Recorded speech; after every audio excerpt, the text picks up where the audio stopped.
Welcome to this week's video where you'll be learning 3 insane ways to improve your shadowboxing that I wish I knew 6-7 years ago when I first started. The last tip is very important, so make sure you stay tuned for that. Now tip 1 is incorporating defenses to your shadowboxing training. Defenses like duck, slip, layback, step back, sidestep, roll, all these different defenses, and there's many more that I can list for you. That if you want me to make a video on 10 different defenses, let me know, because there's so many ways you can defend a punch. So that could be first round of shadowboxing, you focus on jabs and head movement. The next one you could be focusing on jab cross and adding some movement like your side steps or elbow blocks. Or one round you can focus on hook and then blocking the body. Add this to your routine.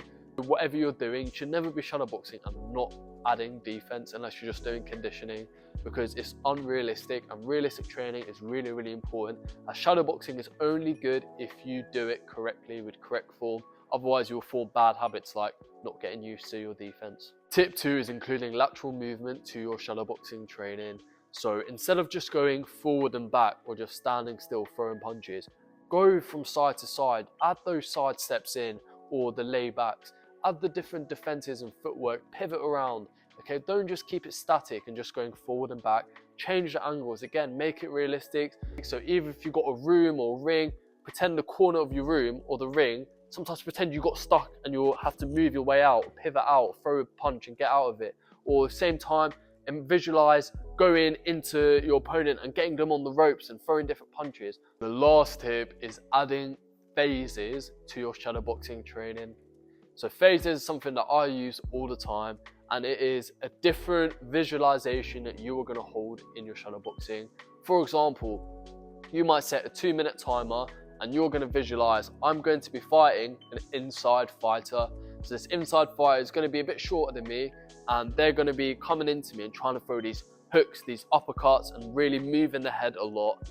Now I, during that 2 minutes, need to focus on throwing my jab, trying to keep my distance, timing them, potentially slipping and coming in, throwing a hook, throwing an uppercut, or doing some inside fighting myself, okay? But the point of phases is to have a goal of that shadowboxing round. There's no point always freestyling and just throwing whatever you want.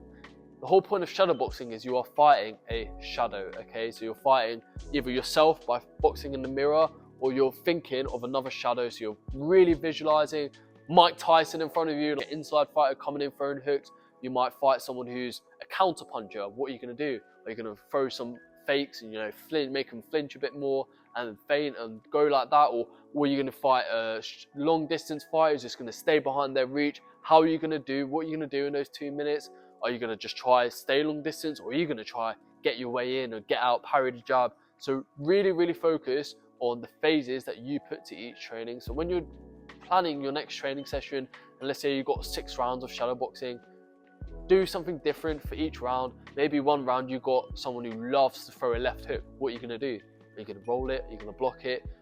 Really focus on different scenarios. So again, when you get into your fights, you've had so many different experiences in your phases that you feel comfortable to fight anyone, whatever their style is. Another good one is the southpaw. How would you move? Everything like that. So yeah, I hope these tips really helped you guys, and make sure to check out my course. It's linked in my bio. It will help you become a better fighter for the price of 1 gym session, and the value in this is worth hundreds, and I wish I had it when I was younger. It covers 9 different ways to throw a deadly jab, and also it has 10 different workout plans and many more things that will help you become a better fighter. And I'll see you in next week's video.